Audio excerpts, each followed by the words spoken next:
இன்றே டவுன்லோட் செய்து உங்கள் ஃபேவரட் ஷோக்களை என்ஜாய் பண்ணுங்க.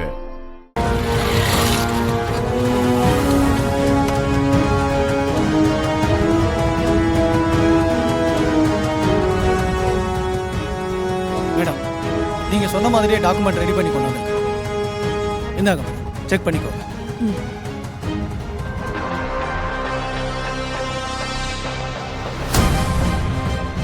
என்ன டாக்குமெண்டா இருக்கும்?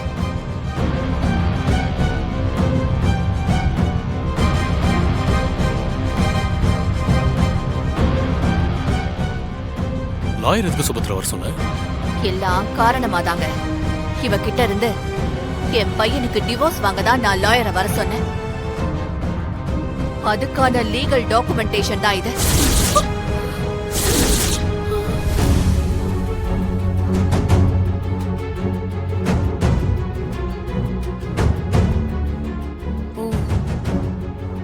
அத்தை, என்ன சொல்றீங்க? அப்போ நான் சொல்றத நீங்க நம்பல, அப்படிதானே?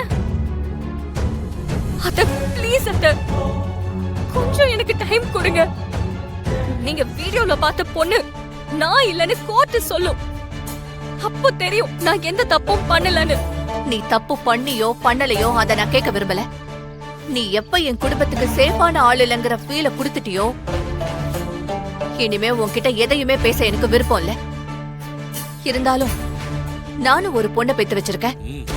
நாளைக்கு உன் இடத்துல அவ நின்னா நான் என்ன பண்ணுவனோ அததான் நான் இப்ப பண்றேன். முதல்ல இந்த டிவோர்ஸ் பேப்பர்ல கையெழுத்து போடு.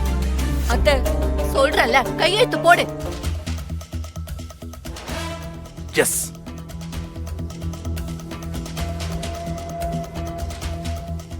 ப்ளீஸ் அத்தை. நீ சொல்ற மாதிரி கோர்ட்ல அந்த வீடியோல இருக்கிறது நீ இல்லன்னு சொல்லிட்டா இந்த பேப்பரை கிழிச்சு போடுறதுக்கு நான் யோசிக்கவே மாட்டேன்.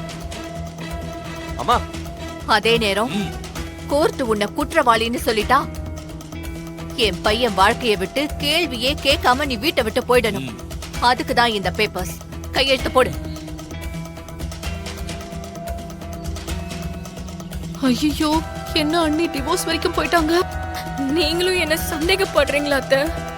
நடந்த எல்லாத்தையும் வச்சு பார்த்தா எனக்கு உன் மேல சந்தேகம் வராம இருக்குமா? சந்தேகம் இருக்கதா செய்யும். அதுக்குதான் இந்த டிவோர்ஸ் பேப்பர்ல கையெழுத்து வாங்கணும்னு நான் நினைக்கிறேன். முதல்ல அந்த டிவோர்ஸ் பேப்பர்ல கையெழுத்து வாங்கிட்டு இவளை வெளியே அனுப்புங்கம்மா. கொஞ்சம் பொறுமையாரு ராகவ். அவளுக்கு ஒரு சான்ஸ் கொடுப்போம்.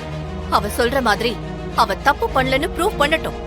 அப்படி இல்லையா நாம என்ன சொல்றோமோ அதுக்கு இவ கட்டுப்பட்டுதான் ஆகணும்.